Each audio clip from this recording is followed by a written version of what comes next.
নমস্কার বন্ধুরা, আপনারা সবাই কেমন আছেন? আশা করি ভালো আছেন। তো আমার পুরনো নতুন বন্ধু আপনাদের সবাইকে স্বাগত জানিয়ে আমি আবারও চলে আসলাম নতুন একটা ভিডিওর সাথে। তো বন্ধুরা, খুব গরম পড়েছে, প্রচণ্ড পরিমাণে কাজ করতে করতে ঘেমে গেছি। তো ঘেমে গেলেও কি, কাজ তো আমাদের করতেই হবে। ঘর দুয়ারের কি অবস্থা, তো একেবারে সোজা চলে আসলাম ঘর মুছতে। ঝাড় দেওয়া হয়ে গেছে, তো এবার ঘর মুছে নিচ্ছি। ঘর মুছে নেব, তারপর সারাদিন কি করব না করব সেটাই তোমাদেরকে শেয়ার করব। প্রচণ্ড পরিমাণে গরম পড়েছে বন্ধুরা, 2-3 বার ঘর মোছা হয়, কিন্তু তবুও গরম মোটে যায় না। দুপুরবেলা হলে তো ঘরে একদমই টেকা যায় না। ভীষণ পরিমাণে এই গরমকাল আসলে আমাদের খুবই কষ্ট হয়। একদিন ছাড়া ছাড়া তো ঘর নোংরা হয়। আমি বুঝি না এত নোংরা কেন আসে। প্রতিদিনই তো ঘর মোছা ঝাড় দেওয়া হয়, তবুও এত নোংরা কোথা থেকে আসে বুঝতেই পারি না। তবে যতটা পারি পরিষ্কার করার চেষ্টা করি।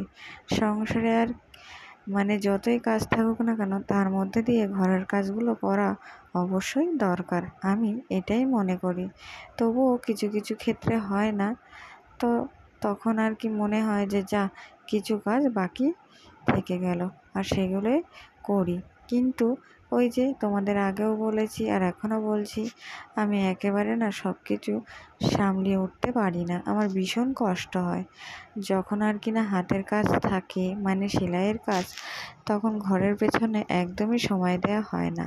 আর তখন আমাদের ঘরের লোকের ভীষণ পরিমাণে রাগ হয়, কিন্তু রাগ হলেও আমার কিছু করার নেই। আমি চেষ্টায় আছি, আস্তে আস্তে সব কিছুই করার চেষ্টা করব। তো ঘরটা মুছে নিলাম। তো ঘর মুছে নেওয়ার পরে আবারও চলে আসবো তোমাদের সামনে পরে, কারণ যা পরিমাণে গরম পড়েছে আর ঘন ঘন এত কারেন্ট চলে যাচ্ছে, তো তোমাদেরকে আর কি বলবো, ঠিক করে ভিডিও দিতেও পারছি না আর কিছুই না।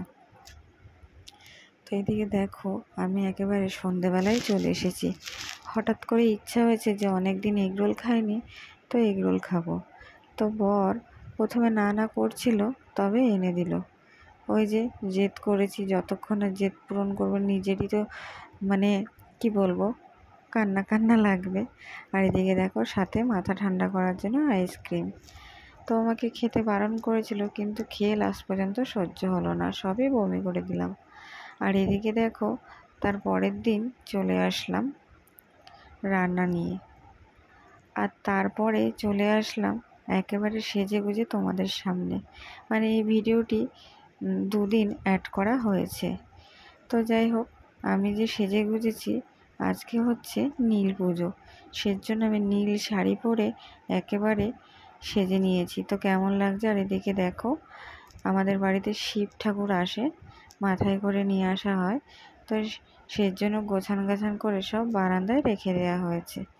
আর আমার যেহেতু মাথাটা খুব ভিজা ছিল, এদিকে আমি মাথাটা শুকিয়ে নিচ্ছিলাম। আর আমি জানো তো, নীল শাড়ির সাথে সাথেও নীল চুড়ি পরে নিয়েছিলাম। তো বন্ধুরা, আমাকে কেমন লাগছে অবশ্যই কমেন্টে জানাতে ভুলবে না। আর এত পরিমাণে গরম লাগছে, কি বলবো, ঠিক করে ভিডিওও করতে পারিনি তোমাদের সামনে। ভেবেছিলাম অনেক কিছুই করব, কিন্তু অনেক সময় না ভাবা জিনিসও উল্টো পাল্টা হয়ে যায়। তো এদিকে দেখো, অপেক্ষা করছিলাম যে বাড়িতে, ওই যে বলেছিলাম না যে শিব ঠাকুর আসে, তো আগে ওনার মাথায় জল ঢেলে তারপরে যাব মন্দিরে।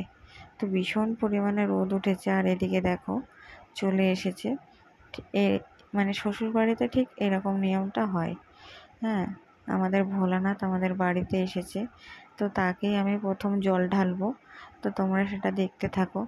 আর এত কিছুর মধ্যে দিয়েও সবই ঠিক ছিল, তবু যাকে খুব মিস করছিলাম। তার কারণ আগের বছরে তো আমরা 3জনে মিলে জল ঢেলেছিলাম, খুব মজা করেছিলাম, ফটো তুলেছিলাম, ভিডিও করেছিলাম। তো এইবারে যেন কোথাও গিয়ে একটু একা একা লাগছিল।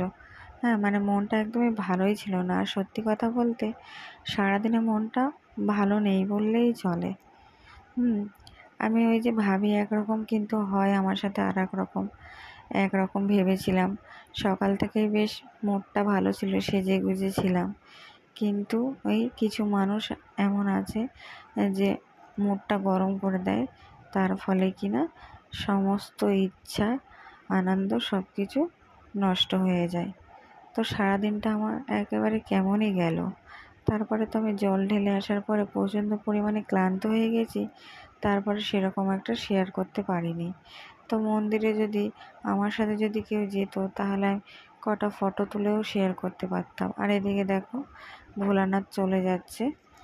তো এরপরে আমরা মন্দিরের দিকে রওনা হব জল ঢালার জন্য। তো তার আগে আমি বাড়িতে ভোলানাথকে জল ঢেলেছিলাম, কিন্তু ওই যে মুড অফ ছিল বলে সেটাও শেয়ার করিনি। আর এদিকে দেখো মন্দিরে সবাই জল ঢালছিল, আমি দাঁড়িয়ে একটু ভিডিও করে নিলাম, বেশি একটা তুলিনি। আর এদিকে দেখো জল ঢালাও হয়ে গেছে, এবার বাড়ির দিকে সবাই রওনা দিচ্ছি।